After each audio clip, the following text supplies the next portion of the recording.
Let's just take a few minutes and check out the Iowa Republican caucus results. As expected, Donald Trump never won, 51% of the vote. That was an important psychological level to get over 50%. You can see the details here on the screen. Ron DeSantis second, Nikki Haley third, Vivek fourth. Those four accounted for 99% of the total votes cast, 110,298 votes cast. Sadly, and this always makes me sad, 15% voter turnout for Republicans.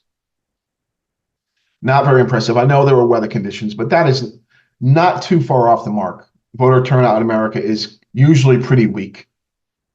I also like to check on cost per vote. Donald Trump trounced his competition with cost per vote. Obviously, he has a lot of name recognition. He was, of course, president. Ron DeSantis again second, Nikki third, and Vivek Ramaswamy fourth.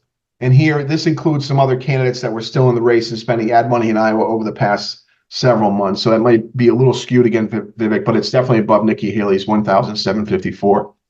Iowa gets a lot of attention, a small state with a unique voting population demographic, not exactly representative of all of America. But when you dig down in the data, you find Iowa isn't that impactful.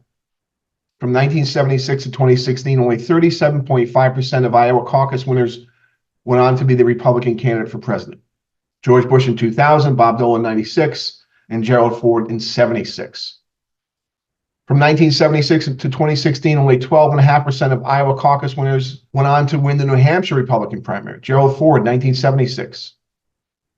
From 1976 to 2016, 75% of New Hampshire primary winners went on to be the Republican candidate for president.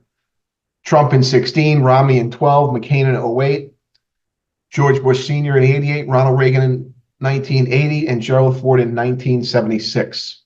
The surprise of the night is, of course, Vivek dropping out of the race. I spoke on this one on one of my hot takes last week. I had him placing fourth in Iowa and New Hampshire, though I didn't have him dropping out until after New Hampshire. So a bit of a surprise there. Vivek is looking for something. Like all candidates that don't finish first for president, they're thinking vice president or a cabinet seat. He's only 38 years old, still very young. Way too early to make speculation about what he may end up doing in any future Trump administration, or for that matter, a Ron DeSantis administration. Remember now, as Rachel Maddow from MSNBC made clear last night, Donald Trump still has some risk here. He could still be in jail.